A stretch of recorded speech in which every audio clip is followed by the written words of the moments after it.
Salut à tous les frérots, j'espère que vous allez bien et que tout se passe pour le mieux de votre côté. On se retrouve aujourd'hui pour une nouvelle vidéo pronostic Coupe de France. Ça va être assez différent de d'habitude. Aujourd'hui, au lieu de vous donner simplement les résultats, je vais vous faire un avant-match détaillé pour tous les matchs. Parce que si je vous donne simplement que les résultats, la vidéo va être beaucoup trop courte.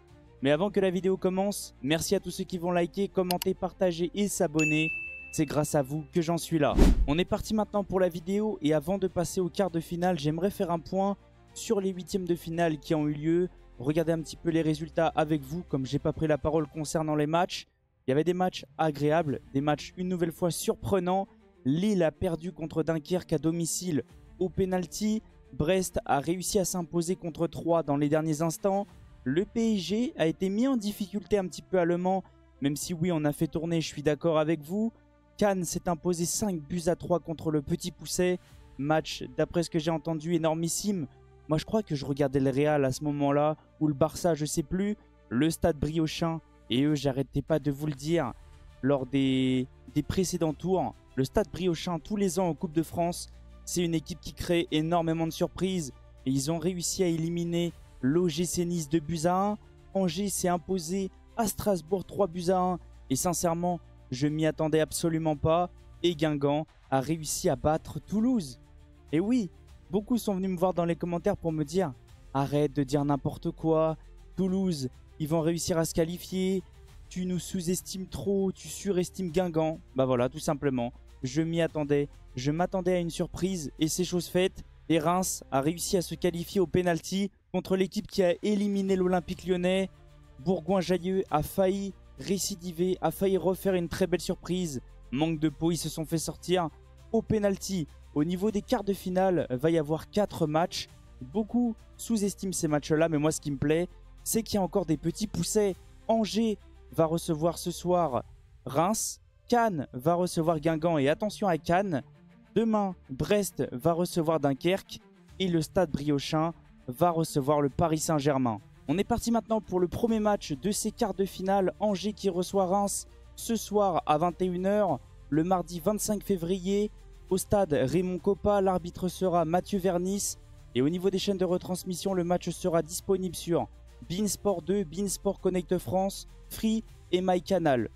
Concernant les joueurs blessés ou suspendus, les joueurs absents tout simplement, côté Angers, il y a 3 absents, 3 blessures. Et côté Reims, on a 5 absents, 5 blessures.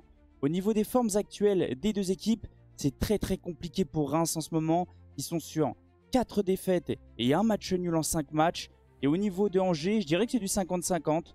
2 victoires, 2 matchs nuls et une défaite contre l'Olympique de Marseille. Au niveau des face-à-face, gros avantage quand même côté Reims. Reims est sur 8 victoires contre 3 côté Angevin et 7 matchs nuls. On peut le voir, c'est quand même des matchs assez animés à chaque fois.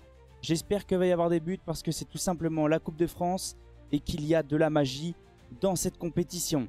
On est parti maintenant pour le deuxième match de ces quarts de finale. Cannes qui reçoit Guingamp en même temps à 21 h ce soir, le mardi 25 février.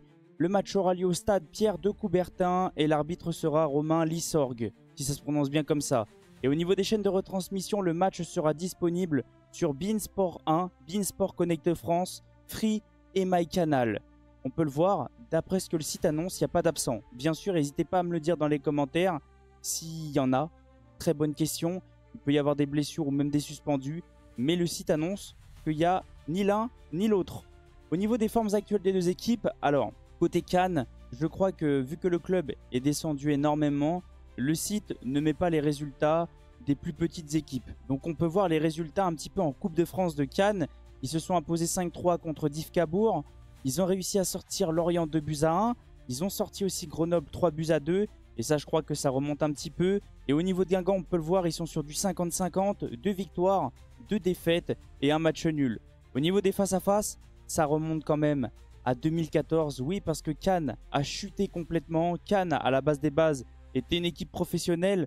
Là, je crois que maintenant, ils sont devenus une équipe amateur. Très bonne question. Je crois qu'ils sont en National 3 ou National 2. Ils font quand même un très beau parcours en Coupe de France. C'est très intéressant ce qu'ils proposent. Mais au niveau des face-à-face, ça remonte énormément. Mais Guingamp s'est imposé 2 fois et il y a eu un match nul. On peut le voir, c'est assez animé. Mais je pense que Cannes a les armes pour répondre à Guingamp.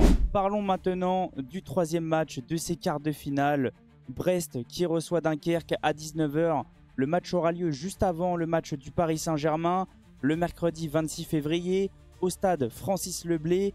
Et au niveau des chaînes de retransmission, le match sera disponible sur beIN Sport Connect France, beIN Sport 2 Free et MyCanal. Oui, je fais la vidéo un tout petit peu en avance, donc pour le moment, il n'y a pas d'arbitre de désigné. Au niveau des joueurs blessés ou suspendus, 5 absents côté Brest, des blessures et des blessures de longue date. Bradley Loco, Salah, Amavi, Ajorc aussi s'est blessé. Oula, très mauvaise nouvelle pour Brest. Et Romain Del Castillo. Concernant les formes actuelles des deux équipes, c'est un petit peu compliqué pour Brest parce que Brest a énormément enchaîné les matchs contre le Paris Saint-Germain. On peut le voir, une défaite 3-0, une défaite 7-0. Sinon, il y a eu 2 matchs nuls contre Strasbourg et Auxerre et une victoire contre Nantes. Côté Dunkerque, c'est plutôt intéressant. Ils ont réussi à sortir Lille, ils ont réussi à battre le Paris FC. C'est pas non plus à minimiser, c'est très intéressant ce qu'ils produisent en ce moment. Et c'est une très belle équipe de Ligue 2. Et il n'y a pas eu de face-à-face entre ces deux équipes. Et au niveau du match du Paris Saint-Germain, le PSG se déplace au stade Briochin. Attention, il ne faut pas sous-estimer cette équipe-là. Et écoutez bien, ouvrez bien vos oreilles et souvenez-vous de ce que je vais vous dire. Il ne faut pas sous-estimer le stade Briochin. C'est une équipe à surprise, surtout dans cette compétition-là. Donc, méfiance. Le stade Briochin reçoit le Paris Saint-Germain à 21 h 10 demain. Donc juste après le match de Brest. Le mercredi 26 février au stade Rosenpark. C'est le stade de Rennes. Le stade Briochin a réussi à se faire prêter un stade de Ligue 1 et c'est très très bien. Le match sera disponible sur beIN Sport 1, beIN Sport Connect France, MyCanal, France 3, Molotov et Free. Au niveau des joueurs blessés ou suspendus, il y a 2 absents côté parisien. Ibrahim Mbaye qui s'est blessé quand même il y a un petit moment à la cheville. Et Warren Zaïre-Emery. Pareil, au niveau des formes actuelles des deux équipes, je pense qu'il ne faut pas non plus prendre en compte les autres matchs.